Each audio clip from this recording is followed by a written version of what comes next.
Praise the Lord. എൻ്റെ പ്രിയരെല്ലാം സുഖമായിരിക്കുന്നു. കർത്താവിൻ്റെ കൃപ നിങ്ങളോട് കൂടിയിരിക്കട്ടെ. അവിടുന്ന് നിങ്ങളെ സമാധാനത്തോടെ കാക്കുമാറാകട്ടെ. പ്രിയപ്പെട്ടവരെ, ദൈവത്തിന് ഒരു പ്ലാനോ ഒരു വഴിയോ മാത്രമല്ല ഉള്ളത്. അവിടത്തേക്ക് അനവധി പ്ലാൻസ് ഉണ്ട്, അനേക വഴികളുണ്ട്. കർത്താവ് തന്നെ അടയ്ക്കുകയും തുറക്കുകയും ചെയ്യും. നിങ്ങൾ ഒന്നും ഓർത്ത് ഭാരപ്പെടണ്ട.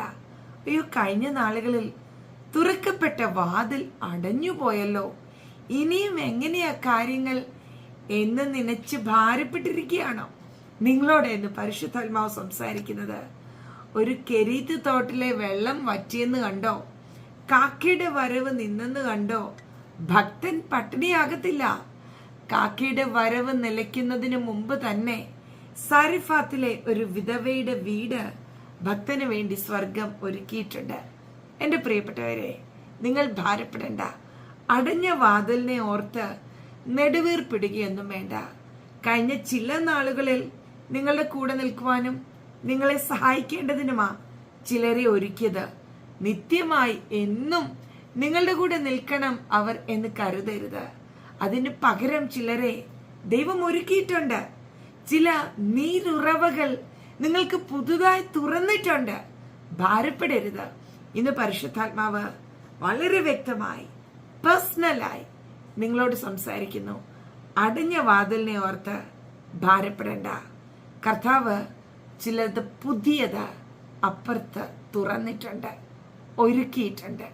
പ്രാർത്ഥിക്കാം. പരിശുദ്ധ പിതാവേ, ഞങ്ങൾ അങ്ങയെ സ്നേഹിക്കുന്നു. അങ്ങ് ഞങ്ങളോട് സംസാരിച്ചതിന് സ്തോത്രം. ഹല്ലേലൂയ.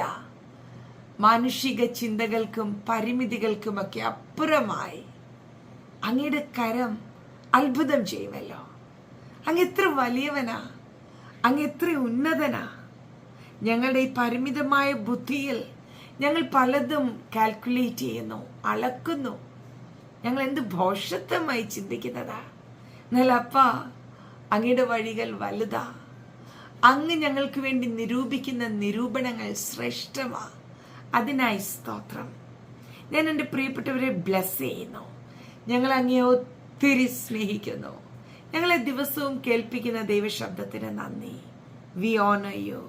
മഹത്വം അപ്പായ്ക്ക് യേശുവിൻ നാമത്തിൽ തന്നെ. ആമേൻ. Bless U.